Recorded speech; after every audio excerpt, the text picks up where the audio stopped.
until I can have a real meal. Currently on my way to train.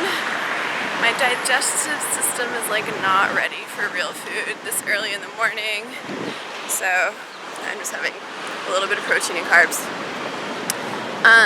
But I'm going to attempt to do a full day of eating for you guys because I did one while I was on vacation, which is obviously not my normal routine.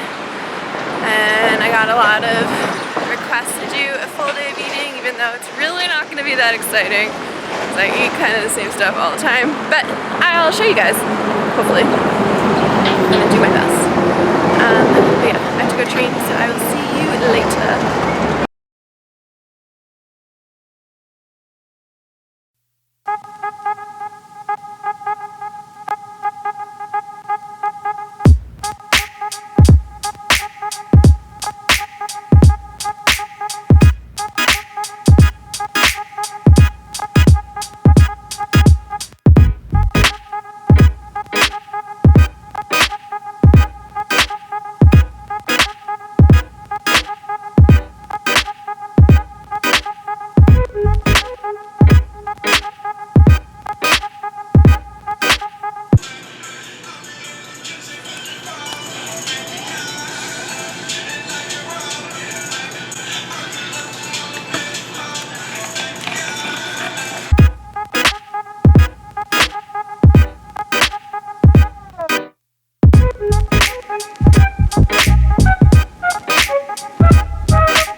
Hello! Okay, so you just saw my first real meal of the day. That was one whole egg, 3 egg whites, 2 pieces of turkey bacon, and then 300 grams of potatoes, because potatoes are life. I have that meal every single morning, basically. If I'm home or in the morning, I'll have that first. Otherwise, I'll usually train early, have something light, come back and make that. I just really like it. I don't get sick of it. It's filling. I've been eating a shit ton of potatoes lately because, so I got back from California 3 weeks ago, and I came home into New York is one giant heat wave. I don't know. My body hasn't been responding well to it. My digestion has been slow. My endo has been very present. So I've kind of been trying to keep grains minimal, particularly rice, because for some reason the past few times I had rice, my stomach just blew up, which is annoying because I'm on a high carb diet and rice is easy. But yeah, so I've been making a lot of potatoes, even more than normal. Probably gonna have potatoes for my post-workout too, but we shall see. So that is what I'm currently doing. As far as my macros go, I am tracking kind of loosely, pretty loosely. I'm tracking what I'm eating every day, but if I'm still hungry, I'll eat more. If I'm not hungry enough to meet my intake, then I won't. I'm just kind of going with how I'm feeling because my body knows better than I do, basically. I recently decreased my protein a little bit and upped my carbs, so I think my caloric intake is still the same, but I'm just playing around with different ratios because, I don't know, my body is just like, something is wrong. And I don't know if it's the weather or what, but like my hormones have been all crazy, so I'm trying to figure that out. But yeah, so tracking pretty leniently.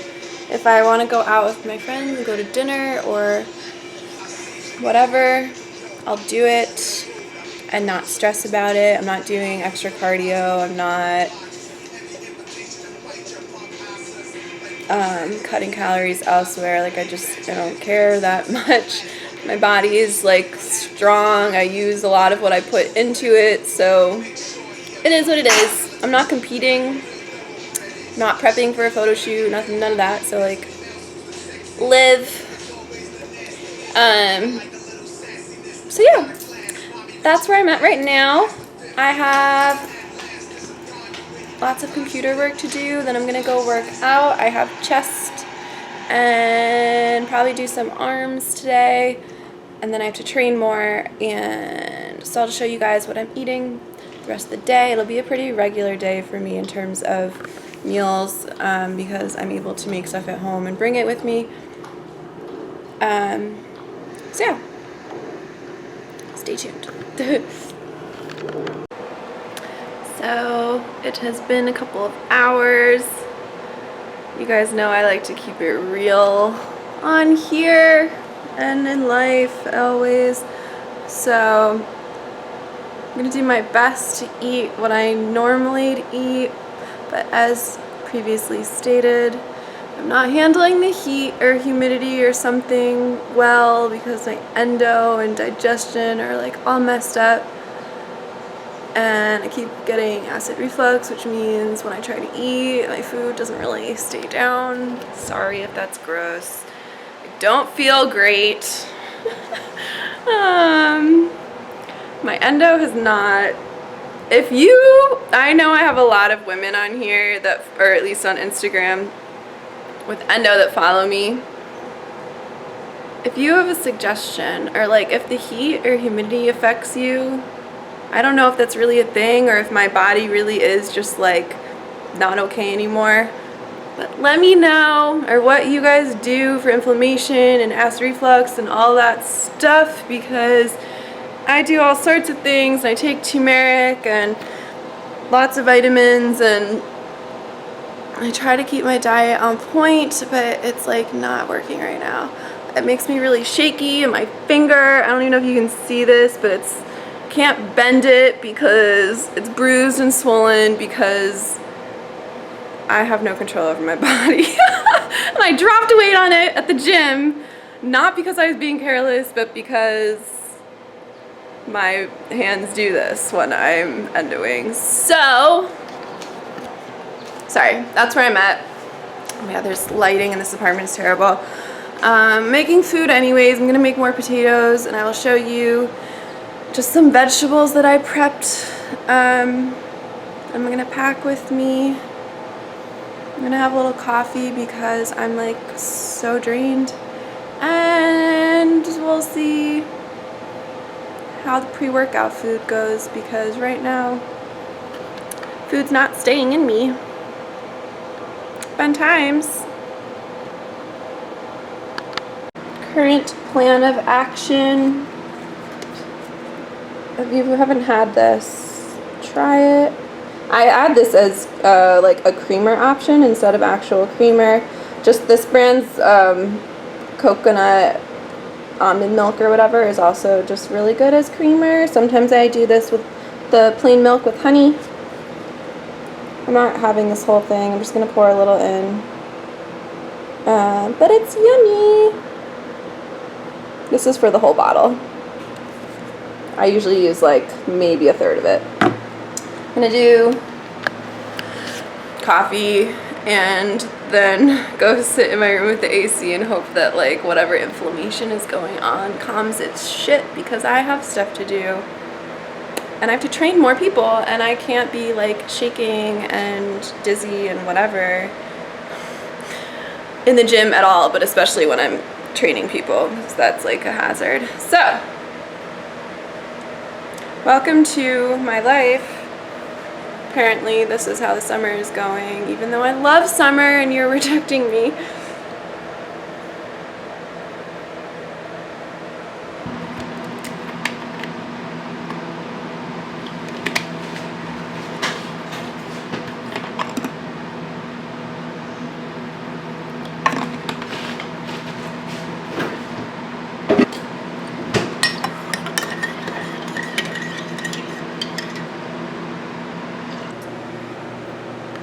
Okay, so real quick, while I'm doing the potato thing, this is just chicken, bell peppers, eggplant, and zucchini, and it's like all seasoned with a little bit of salt. I actually have been prepping this earlier in the week, really the only thing I prep other than protein. I just cook up,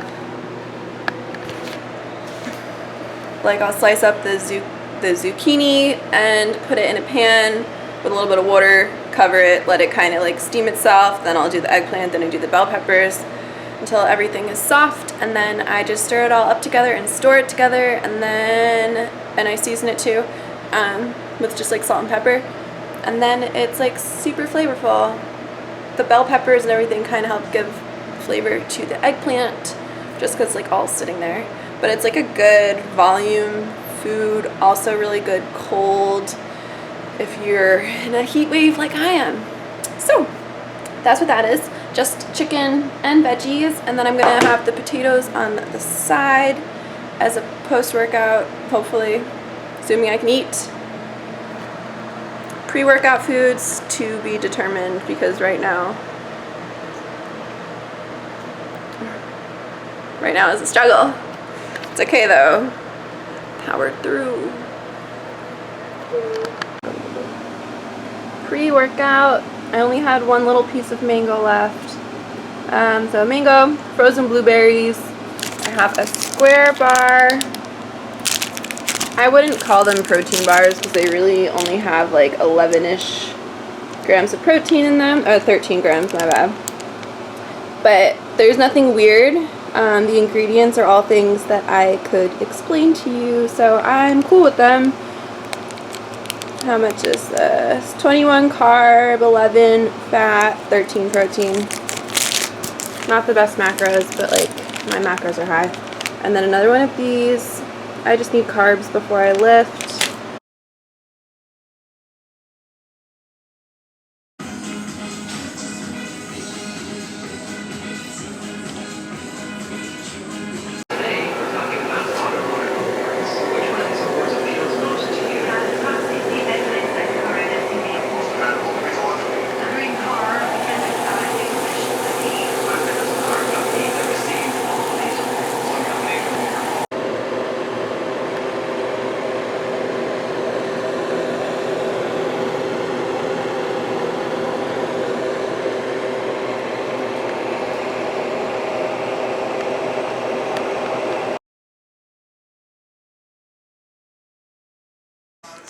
Hi, so I'm really not the best with intros and outros, so I'm just going to add this clip in here. So, last thing you saw, I believe, was my full day of eating. I showed you my last meal, also snacked a little bit after that, which means I went over my macros, but I don't care because I'm not being strict with them, just kind of tracking to make sure I don't eat too much protein per meal or fat per meal or whatever that's gonna like mess with my digestion.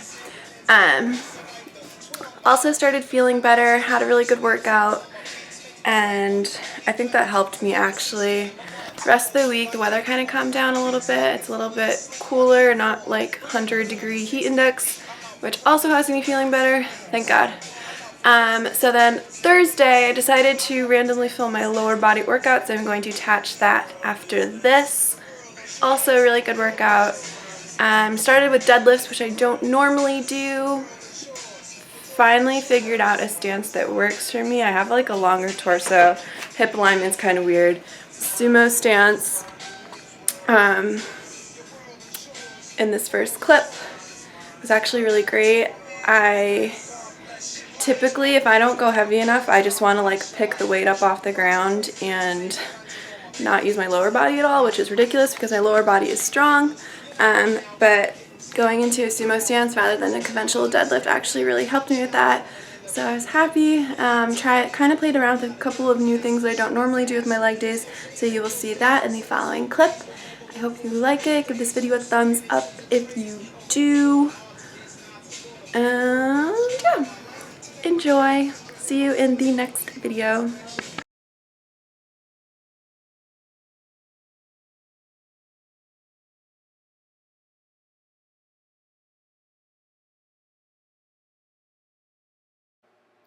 So I decided to start with deadlifts, which I don't normally do. Deadlifts typically are really awkward for me.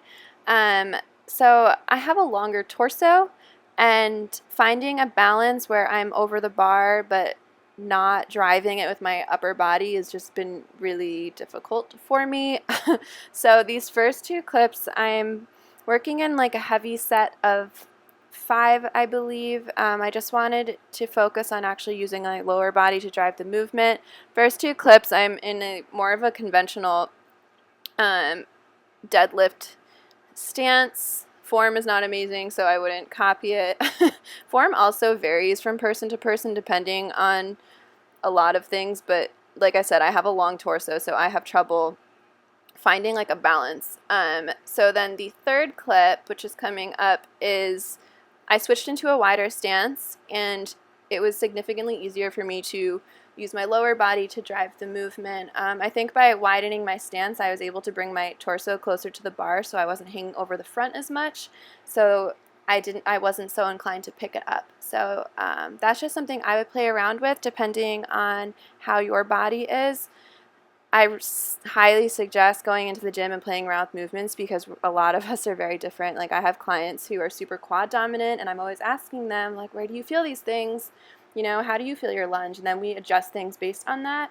So you just want to figure out what it is that you want to target and then make it happen. So this is the last set I did. I think I did like 20 reps or something. The only reason I stopped was because my grip got tired, so that was obviously a more comfortable stance for me, much wider than the first two clips, and just drive your heels through the floor to pick that weight up. Don't use your back. That's all.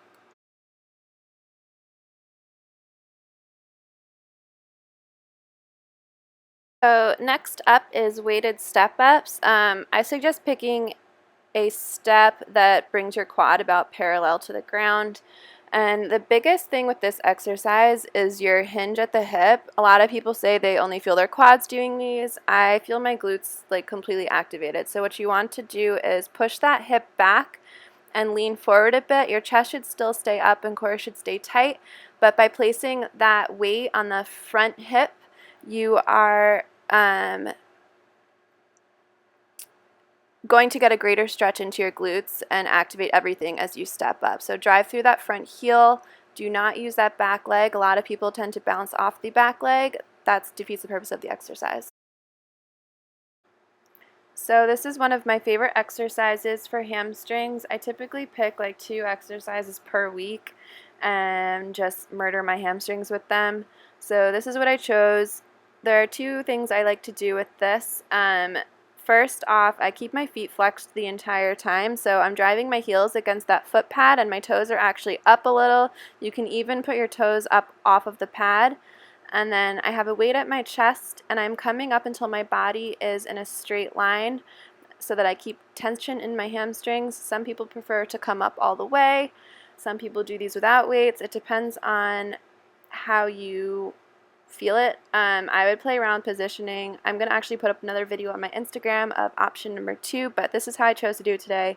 Hamstrings were on fire. Okay, so last up is an overhead lunge, squat, and calf raise combo. If you do have knee issues, I wouldn't suggest doing overhead lunge just because this is more quad focused and I think it's a lot easier to put pressure on your knees. I am not quad dominant, so I wanted to incorporate something where I know I'm using my quads. The step ups, I felt more in my glutes than anything because of that hinge at the hip and lean forward. So here you just want to keep your torso tight, drive through the heel of your front leg. Quads are driving the movement. Then I went into squats, not coming all the way up so that I keep tension in my quads. This one is both quads and glutes are on fire. And then I just went into calf raises at the end because I don't have calves. Calves do well with high volume, so you just want to burn them out as much as possible. I try to do them several times a week. And that is it. I hope you liked this. Give it a thumbs up if you did. Thank you for watching. Love you all, guys. Bye.